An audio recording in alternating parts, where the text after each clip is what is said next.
हे दोस्तों नमस्कार। एक बार फिर से स्वागत है आपके अपने YouTube चैनल देव जी के ट्रिक्स में।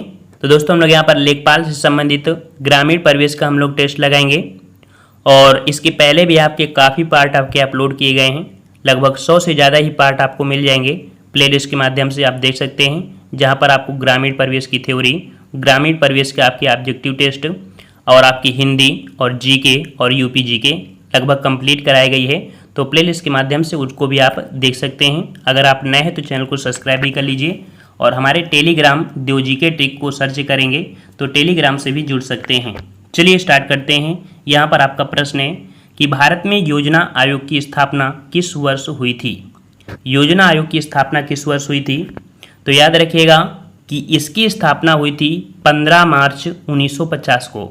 तो ऑप्शन आपके यहाँ पर कौन सा हो जाएगा? D number. अब यहाँ से एक क्वेश्चन और बनता है कि जो योजना आयोग है ये कैसा निकाय है? तो याद रखिए ये गैर संवैधानिक निकाय है, अर्थात संविधान बनने के बाद इस आयोग की स्थापना की गई थी, इस कारण से इसे बोला जाता है गैर संवैधानिक निकाय। ठीक है। नेक्स्ट प्रश्न आपका है कि भारत में योजना आयोग का प्रथम अध्यक्ष कौन था?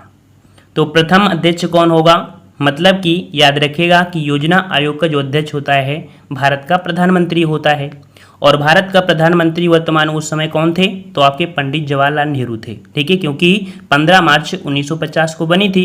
तो आपके अध्यक्ष कौन होंगे? जो आपके कह सकते हैं प्रधानमंत्री, और प्रधानमंत्री कौन थे? तो पंडित जवाहरलाल नेहरू। ऑप्शन राइट जिसका भी है बिल्कुल सही है कि भारत में योजना आयोग का कार्यालय कहाँ स्थित है। योजना आयोग का कार्यालय कहाँ पर है? तो याद रखिएगा कहाँ पर होगा? तो आपके दिल्ली में होगा। ऑप्शन राइट आपका सी हो जाएगा, दिल्ली। अगला प्रश्न है कि 8वीं पंचवर्षीय योजना किस सन में प्रारंभ हुई थी? 8वीं पंचवर्षीय योजना। तो यहाँ पर काफ़ी बच्चे सोचा करते हैं कि 51 से स्टार्ट हुई है, तो क्रम से बहुत जगह ऐसा सिस्टम आया है जहाँ पर कुछ ना कुछ कह सकते दिक्कतों की वजह से ये योजना आपकी ड्रॉप हुई थी। जैसे आपकी कह सकते हैं कि 66 के बाद आपके 3 साल आपका गैपिंग हुई है ना, तो ऐसे कभी मत जोड़ा करिए, इनको रटना पड़ता है। ठीक है, तो यहाँ पर याद रखिएगा 56 का ऑप्शन राइट आपका जो हो जाएगा वो आपका सी हो जाएगा। आपका 1992 में 8वीं पंचवर्षीय योजना आपकी प्रारंभ हुई थी। अब यही क्वेश्चन क्यों पूछा गया? क्यों? क्योंकि यहाँ पर कह सकते हैं 1990 में जो आपकी योजना थी उसके बाद 2 साल का गैप हुआ था। ठीक है, 2 साल कोई योजना आपकी नहीं बनी थी, इसके बाद 1992 में आपका बना। तो योजनाओं से अगर क्वेश्चन बनता है पंचवर्षीय योजनाओं से तो वहाँ पर तभी पूछा जाता है जब कोई गैपिंग हुई हो, है ना, तभी आपको पूछा जाता है। तो आपका जवाब यहाँ पर आपका सी हो जाएगा, 1992। हमने ट्रिक वाला वीडियो बना दिया है तो उसे आप देख सकते हैं, काफ़ी अच्छे से बताया है। आप सर्च करेंगे देव जी के ट्रिक पंचवर्षीय योजना ट्रिक, तो आप आसानी से उसे देख सकते हैं और बहुत ही बेहतरीन से समझ सकते हैं। यहाँ पर आपका दिया है कि आजकल कौन सी पंचवर्षीय योजना चल रही है।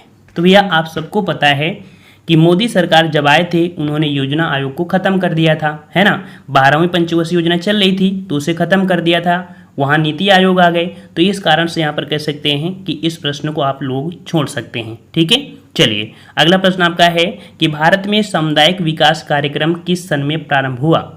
किस सन में प्रारंभ हुआ था सामुदायिक विकास कार्यक्रम? यहाँ पर 58 का ऑप्शन राइट आपका हो जाएगा, यहाँ पर सी नंबर। 1952 में स्टार्ट किया था सामुदायिक विकास कार्यक्रम। अगला प्रश्न आपका है कि भारत में अपंग व्यक्ति जो कि समान अवसर, अधिकारों का संरक्षण, पूर्ण भागीदारी अधिनियम का पारित किया गया। तो अपंग व्यक्ति अधिनियम ये जो आपका पारित किया गया था आपके 1995 में। ठीक है, ऑप्शन आपका डी हो जाएगा, 1995 में पारित किया गया था। और अगले प्रश्न को आते हैं। प्रश्न आपसे अगला पूछा गया है कि राष्ट्रीय ग्रामीण स्वास्थ्य मिशन कब प्रारंभ किया गया था? राष्ट्रीय ग्रामीण स्वास्थ्य मिशन ये प्रारंभ किया गया था आपके 12 अप्रैल 2005 को प्रारंभ किया गया था। अगले प्रश्न को बढ़ते हैं कि भारत में राष्ट्रीय जनसंख्या नीति कब प्रारंभ की गई? भारत में राष्ट्रीय जनसंख्या नीति, तो याद रखिएगा कई बार की आपकी जनसंख्या नीति से बने हैं, है ना। इसके पहले भी हुए थे लेकिन ऑप्शन के अनुसार आपको देखना है। ठीक है, क्योंकि 1986 में भी था, 61 में भी था, तो यहाँ पर इसके अकॉर्डिंग देखना है। तो 61 का ऑप्शन राइट आपका हो जाएगा ए नंबर। सन 2000 में आपकी राष्ट्रीय जनसंख्या नीति आपकी बनी थी और अभी हाल ही में भी आपकी कह सकते हैं राष्ट्रीय जनसंख्या नीति आपकी बनी थी। तो वहाँ पर फोकस करना है ऑप्शन के अनुसार। ठीक है, जो ऑप्शन इनमें से आपके मिल रहे हैं तो आपका यहाँ पर फर्स्ट हो जाएगा। इसे अच्छे से पढ़ लीजिए क्योंकि क्वेश्चन यहाँ से बनते हैं। अगला है भारत में राष्ट्रीय वन नीति किस वर्ष लागू की गई? वन नीति जो आपकी लागू की गई थी ये आपकी कब, तो 1952 में, ठीक है। 62 का ऑप्शन राइट आपका सी हो जाएगा, 1952 में। अगला प्रश्न आपका है कि भारत में वन संरक्षण अधिनियम किस वर्ष में बनाया गया था। ये क्वेश्चन बहुत पूछा जाता है। तो नियम जो बनाया गया था ये कब बनाया गया था, तो राइट आंसर आपके यहाँ पर हो जाएगा 63 का ऑप्शन फर्स्ट हो जाएगा, आपके 1980 में बनाया गया था, ठीक है। वन संरक्षण अधिनियम, ठीक है, 63 का ऑप्शन आपका फर्स्ट हो जाएगा। अगला प्रश्न आपका है कि भारत की वन नीति 1952 के अनुसार देश के कितने प्रतिशत क्षेत्रफल में वन होना आवश्यक है। तो याद रखिए नीति कब की है, 1952 की है। तब यहाँ पर कह सकते हैं क्षेत्रफल आपका होना कितना, तो आपके 33% घोषित किया गया था कि 33% होना आवश्यक है, ठीक है। तो 64 का ऑप्शन राइट आपका बी हो जाएगा। अगला प्रश्न आपका है यहाँ पर कह रहा है भारत में वन विनाश एवं वनीकरण, मतलब कि भारत में जो वन का विनाश हो रहा है और वन कह सकते हैं जो लगाए जा रहे हैं, है ना। तो वनीकरण मतलब वन का बढ़ना और विनाश मतलब घटना, इसका जो अनुपात है वो आपका अनुपात कितना है। तो यहाँ पर आपका जवाब हो जाएगा 65 का ऑप्शन सी, 4:1, अर्थात यहाँ पर 4 कह सकते हैं अगर पौधे खराब होते हैं तो एक पौधा आपका लगाया जा रहा है ना। इस प्रकार से आपका 4:1 हो जाएगा। अगला प्रश्न आपका है कि भारत की वन नीति 1952 के पश्चात कौन से वर्ष में पुनः राष्ट्रीय वन नीति घोषित की गई। तो पहले भी आपकी आई थी देखो 1952 में, और इसके बाद पुनः राष्ट्रीय वन नीति की घोषणा जो आपकी हुई थी वो आपकी हुई थी, ऑप्शन राइट आपका फर्स्ट हो जाएगा 1988 में, ठीक है, 1988 में। अगला प्रश्न आपसे पूछा गया है कि संविधान का 73वां संविधान जो संशोधन हुआ था 1993 में, ये जो अब आपका प्रभावी हुआ था, कब प्रभावी हुआ था। हर एक पॉइंट में सोचिए, यहाँ पर दिया है प्रभावी, है ना, प्रभावी दिया है। तो ये जो प्रभावी हुआ था ये हुआ था आपके कब, तो 24 अप्रैल 1993 को प्रभावी हुआ था, याद रखिएगा। अगला प्रश्न आपका है कि अस्पृश्यता अपराध अधिनियम को पारित किया गया था। आपने आर्टिकल, हमने आपको पढ़ाया था आर्टिकल 17, वहाँ पर अस्पृश्यता उन्मूलन आपको बताया गया है, छुआछूत संबंधित। तो ये जो अपराध अधिनियम को जो पारित किया गया था, ये पारित किया गया था आपके सन 1955 में, ठीक है, सन 1955 में।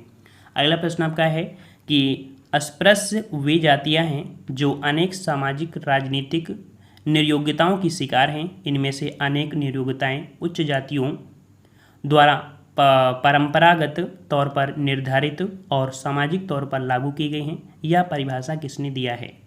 73 का जवाब, तो याद रखिए 73 का ऑप्शन राइट आपका यहाँ पर बी हो जाएगा। ये दिया है आपके D.N. मजूमदार ने, ठीक है, D.N. मजूमदार ने दिया है। अगला प्रश्न आपका है कि अनुसूचित जातियों एवं अनुसूचित जनजातियों के कल्याण के बारे में संविधान ने दी गई सुरक्षाओं के क्रियान्वयन की जांच के लिए पहली संसदीय समिति कब गठित की गई थी। तो इनकी जांच के लिए जो संसदीय समिति गठित की गई थी, ठीक है, SC/ST के लिए ये गठित की गई थी आपके ऑप्शन फर्स्ट 1952 में, ठीक है, 1952 में फर्स्ट नंबर आपका यहाँ पर सही हो जाएगा। अगला प्रश्न आपका है कि नागरिक अधिकार संरक्षण कानून किस वर्ष लागू किया गया। नागरिक अधिकार संरक्षण कानून किस वर्ष लागू किया गया। 75 का ऑप्शन राइट आपका यहाँ पर सी हो जाएगा। आपके 1976 में नागरिक अधिकार संरक्षण कानून पारित किया गया, याद रखिएगा, ठीक है। अगला प्रश्न आपका है कि अनुसूचित जातियों को कितना आरक्षण प्राप्त है। अनुसूचित जाति पूछा है और इनको जो आरक्षण प्राप्त है ये प्राप्त है आपका 18%, ठीक है, लगभग 18% है। और अगर बात करते हैं अनुसूचित जनजातियों को कितना आरक्षण है, तो ये जो आपका आरक्षण है आपका 77 का ऑप्शन आपका हो जाएगा डी नंबर, 7.5% है, ठीक है। और वहीं पर अगर OBC की बात करें तो OBC वालों के लिए जो आपका लगभग 29 कुछ % है। कुल मिला के देखा जाए तो तीनों का परसेंटेज आपका 49 आपका कुछ % होता है। इतना आरक्षण आपका है, इससे ज़्यादा आरक्षण आपका नहीं है, ठीक है। तो इस प्रकार से यहाँ पर याद रखिएगा कि जो अनुसूचित जाति है 18%, अनुसूचित जनजाति हैं वो आपका कितना 7.5% है, ठीक है। और अगले प्रश्न को आते हैं कि संविधान का कौन सा अनुच्छेद अनुसूचित जातियों एवं जनजातियों हेतु लोकसभा में सुरक्षित स्थानों को प्रावधान से संबंधित है। अर्थात जो संविधान में कहा गया है कि अनुसूचित जाति और अनुसूचित जनजातियों के लिए जो सीटें होती हैं लोकसभा में, तो उससे संबंधित जो आपका आर्टिकल है वो आपका आर्टिकल कौन सा है, तो याद रखिए ये आर्टिकल है आपका कितना, तो आपका 330, ठीक है। कौन सा आर्टिकल है, तो आपका 330 आर्टिकल में ये प्रावधान किया गया है, ठीक है। नेक्स्ट प्रश्न आपका है कि संविधान का कौन सा अनुच्छेद अनुसूचित जातियों एवं जनजातियों हेतु सरकारी नौकरियों में आरक्षण के प्रावधान से संबंधित है। तो सरकारी नौकरियों में आरक्षण से संबंधित जो प्रावधान है वो आपके आर्टिकल 335 में है, ठीक है। आर्टिकल 335 में है, याद रखिएगा, ठीक है। अगला प्रश्न आपका है कि अनुसूचित जनजातियों हेतु अखिल भारतीय स्तर की खुली प्रतियोगिताओं में नियुक्ति हेतु कितने प्रतिशत स्थान सुरक्षित किए जाते हैं। अनुसूचित जनजाति की बात कह रहा है, ठीक है। तो 80 का ऑप्शन आपका डी हो जाएगा, 7.5। अभी हमने आपको बताया भी था, है ना। चलिए अगला प्रश्न आपका है कि 2011 की जनगणना के अनुसार भारत में अनुसूचित जातियों की जनसंख्या देश की कुल जनसंख्या का कितने प्रतिशत है। 2011 की बात किया है, ठीक है। तो ऑप्शन राइट आपका यहाँ पर कितना हो जाएगा, 16.6% आपकी अनुसूचित जाति आपकी है, ठीक है, देश में। अगला प्रश्न आपका है कि डिजिटल इंडिया कार्यक्रम को मंजूरी कब प्रदान की गई थी। डिजिटल इंडिया कार्यक्रम को मंजूरी कब प्रदान की गई थी, मंजूरी की बात कह रहा है, ठीक है। तो याद रखिएगा इसको मंजूरी प्रदान की गई थी 20 अगस्त 2014 को, ठीक है, 20 अगस्त 2014 को। और आप सर्च करेंगे तो थोड़ा सा आपको दिक्कत होगी, ठीक है, लेकिन मंजूरी शब्द जो आपका है वो आपका 20 अगस्त 2014 ही आपका सही होगा, ठीक है। अगला प्रश्न आपका है कि किसान प्रोत्साहन योजना जिसमें से 2 हेक्टेयर तक के किसान को 800 पेंशन देने का प्रावधान है, किस राज्य ने सर्वप्रथम शुरू किया था। तो याद रखिएगा कि किसान प्रोत्साहन योजना जिन्हें 800 पेंशन देने का प्रावधान किया है, ये आपकी सर्वप्रथम जो शुरू की गई थी वो आपकी किस राज्य में। तो 83 का ऑप्शन राइट आपका जवाब यहाँ पर आपका कौन सा हो जाएगा, ऑप्शन आपका बी हो जाएगा, ये आपके उत्तराखंड में, ठीक है। 83 का ऑप्शन आपका बी हो जाएगा। अगला प्रश्न आपसे पूछा गया है कि सांसद स्थानीय क्षेत्र विकास योजना MPLADS ये आपकी कब प्रारंभ की गई। संसदीय स्थानीय क्षेत्र विकास योजना MPLAD कब प्रारंभ की गई। यहाँ पर 84 की जवाब क्या हो जाएगा, तो 84 का ऑप्शन राइट आपका यहाँ पर सही जवाब हो जाएगा आपका ए नंबर, 23 दिसंबर 1993 को, ठीक है। 23 दिसंबर 1993 को ये आपकी कह सकते हैं योजना आपकी प्रारंभ की गई थी। आपका है कि जिला पंचायत में अन्य पिछड़े वर्गों के लिए कितने प्रतिशत स्थान सुरक्षित किए गए हैं। तो याद रखिएगा ऑप्शन राइट आपका यहाँ पर 85 को हो जाएगा बी नंबर, 27%, ठीक है, 27% आपके स्थान सुरक्षित किए गए हैं जो आपके पिछड़े वर्गों के लिए हैं जिला पंचायत में, ठीक है। अगला प्रश्न आपका है कि IRDP का पूरा नाम क्या है। हमने पिछली वीडियो में बताया था IRDP। जो IRDP है इसका पूरा नाम है integrated rural development programme. Option right आपका यहाँ पर बी सही हो जाएगा, ठीक है, बी नंबर। अगला है कि 73वां संविधान संशोधन किससे संबंधित है। 73वां संविधान संशोधन, तो यहाँ पर 87 का जवाब बिल्कुल सही है। ऑप्शन आपका यहाँ पर हो जाएगा सी नंबर, पंचायती राज व्यवस्था से संबंधित है आपका 73वां संविधान संशोधन, ठीक है। इसमें से कह सकते हैं गाँवों के लिए आपकी ग्राम पंचायत है ना, और इसके बाद कह सकते हैं 74वां में जो आपका संशोधन किया गया था तो आपके कह सकते हैं शहरों के लिए नगर निगम संबंधित आपकी व्यवस्था की गई। अगला प्रश्न आपका है कि 73वें संविधान संशोधन को संवैधानिक दर्जा कब मिला। संवैधानिक दर्जा कब मिला, तो 88 का ऑप्शन राइट आपका जवाब यहाँ पर आपका डी हो जाएगा, 1993 में इसे संवैधानिक दर्जा मिला था। अगला प्रश्न आपका है कि संविधान के किस संशोधन के अंतर्गत प्रत्येक 5 वर्षों में नियमित रूप से पंचायत के चुनाव करना सुनिश्चित किया गया है। तो याद रखिएगा कि जो गाँव में पंचायत के चुनाव होते हैं, है ना, तो ये आपके कह सकते हैं किस संशोधन के अंतर्गत। तो 89 का ऑप्शन राइट आपका यहाँ पर हो जाएगा डी, 73 में, ठीक है, इसके अकॉर्डिंग है, ऑप्शन आपका डी हो जाएगा। अगला प्रश्न आपका है कि पंचायत जो कि कह सकते हैं अधिसूचित क्षेत्रों का विस्तार, तो पंचायत अधिनियम कब लागू किया गया। पंचायत अधिनियम कब लागू किया गया। 90 का ऑप्शन आपका बी हो जाएगा, 1996 में, ठीक है, कब 1996 में प्रारंभ किया गया। अगला प्रश्न आपका है कि किस संविधान संशोधन अधिनियम के अंतर्गत ग्राम सभा को संवैधानिक दर्जा प्रदान किया गया। तो ग्राम सभा को संवैधानिक दर्जा प्रदान किया गया कब, तो जब भैया इन्हों प्रदान किया कब, तो आपका जब पारित हुआ, तो आपका सीधी सी बात है, आपके ऑप्शन आपका हो जाएगा डी, 73वें में। अगला प्रश्न आपका है कि जवाहर रोजगार योजना के क्रियान्वयन का उत्तरदायित्व किसे सौंपा गया? जवाहर रोजगार योजना, ये जो आपका सौंपा गया था आपके ग्राम पंचायत को, ठीक है, ग्राम पंचायत को, कि जो ग्राम कह सकते हैं जवाहर रोजगार योजना है, इसका क्रिया जो मतलब होगी ये आपके ग्राम पंचायत के अंतर्गत आती है, ठीक है। अगला प्रश्न आपका है कि क्षेत्र पंचायत में अन्य पिछड़े वर्गों के लिए कितने प्रतिशत स्थान सुरक्षित है? तो क्षेत्र पंचायत में अन्य पिछड़े वर्गों के लिए ये जो आपके सुरक्षित हैं आपके 27, ठीक है, क्वेश्चन अभी मिला भी था। अगला प्रश्न है कि अंतरिक्ष अनुप्रयोग केंद्र स्थित है, अंतरिक्ष अनुप्रयोग केंद्र स्थित है, तो ये आपके कह सकते हैं अहमदाबाद के गुजरात में, ठीक है, अहमदाबाद के गुजरात में, ऑप्शन आपका डी हो जाएगा। अगले प्रश्न की ओर बढ़ते हैं। प्रश्न आपसे अगला है कि ईमेल है, ईमेल आपने पढ़ा भी होगा, तो ईमेल क्या है भाई? तो ईमेल क्या होता है? तो 95 का ऑप्शन राइट, आपका जवाब सी हो जाएगा। आधुनिक संचार माध्यम है जो आपका ईमेल है, ऑप्शन आपके यहाँ पर सी हो जाएगा।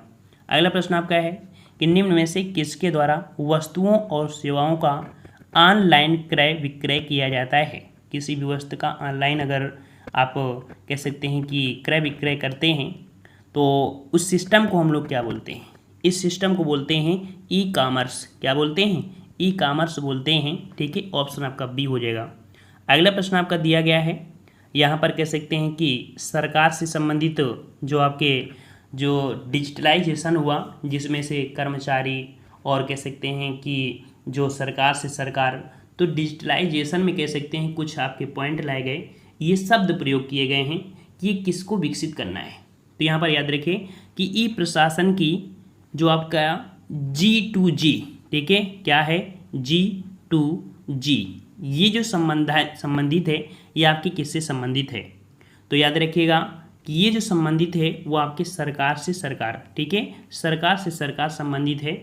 और अगला है कि ई प्रशासन की G2C, तो G2C जो आपकी संबंधित है, यहाँ पर देखो G2G है, यहाँ पर G2C है, इसका जो आपका कह सकते हैं संबंध है यहाँ पे किससे?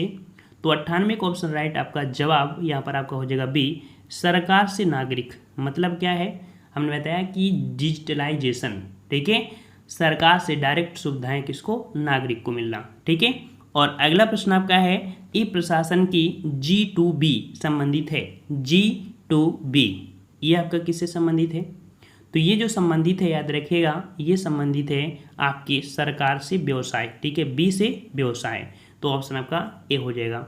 अगला प्रश्न है ई प्रशासन की G2I संबंधित है, G2I यहाँ पर आपका है, तो ये 4 प्रकार की डाटा होते हैं, है ना, तो 100 का ऑप्शन आपका बी हो जाएगा, सरकार से कर्मचारी, ठीक है, ये आपके कह सकते हैं कि आपके जो सिस्टम है डिजिटलाइजेशन, तो उसके माध्यम ये शब्द है। अगर आपको विस्तार से पढ़ना है तो आप एक बार इसे डाल कर देखिए, नेट में पूरा समझ में आएगा कि ये क्या चीज़ है, ठीक है। अगला प्रश्न आपका है कि ई गवर्नेंस पर 14वां राष्ट्रीय सम्मेलन कहाँ हुआ था? ई गवर्नेंस पर 14वां राष्ट्रीय सम्मेलन कहाँ हुआ था? तो यहाँ पर 101 का ऑप्शन राइट आपका हो जाएगा, फर्स्ट नंबर आपके औरंगाबाद में, ठीक है, औरंगाबाद में हुआ था। और कह सकते हैं कि जो 2020 का हुआ है, 2020 का जो हुआ है वो आपका 23वां हुआ है, ठीक है, 23वां हुआ है। कहाँ हुआ है? तो आपकी मुंबई में हुआ है, ठीक है, मुंबई में कब हुआ था? तो 7 से 8 फरवरी में हुआ था, 7 से 8 फरवरी 2020 में 23वां ई गवर्नेंस का जो सम्मेलन हुआ है आपके मुंबई में, ये पॉइंट आपको याद करना है। अगला है इंटरनेट का जनक निम्नलिखित में से किसे कहा जाता है? इंटरनेट का जनक, तो यहाँ पर याद रखिए, यहाँ पर कह सकते इंटरनेट दिया है और काफ़ी बच्चे यहाँ पर आंसर फट दो लगा दीजिएंगे डॉक्टर बर्सन ली, बल्कि ये आपके कह सकते ईमेल आईडी होता है, यहाँ पर इंटरनेट पूछा है। तो याद रखिए इंटरनेट के जनक इनमें से कोई नहीं है, ऑप्शन आपका डी हो जाएगा, इनमें से कोई नहीं। तो हैं कौन? तो याद रखिए इंटरनेट के जो आपके जनक हैं वो आपके रॉबर्ट ई कॉन, ठीक है, कौन है आपके हैं? तो रॉबर्ट ई कॉन, ठीक है। और एक और हैं आपके बिटसर्ग, ठीक है, आपके यहाँ पर बिटसर्ग, 2 लोगों ने यहाँ पर इंटरनेट कह सकते बनाया है, इस कारण इन दोनों का नाम आता है, ठीक है। और अगले प्रश्न को आते हैं। प्रश्न आपका अगला है कि इंटरनेट का प्रारंभिक नाम क्या था?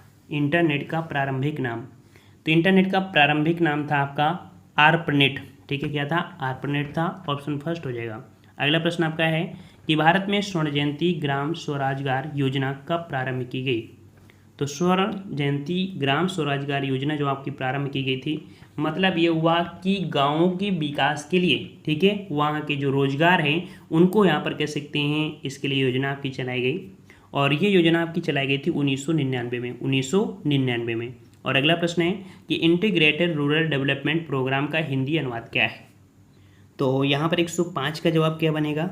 105 का ऑप्शन आपका बनेगा यहाँ पर एकीकृत ग्रामीण विकास कार्यक्रम या समन्वित ग्रामीण विकास कार्यक्रम। इसे हम लोग एकीकृत भी बोलते हैं, अगर आप नेट में सर्च करेंगे तो एकीकृत ग्रामीण विकास कार्यक्रम या समन्वित ग्रामीण कार्यक्रम आपका होता है, ठीक है। तो ये रहे आपकी योजनाओं से संबंधित, इस पार्ट जरूर देखेगा।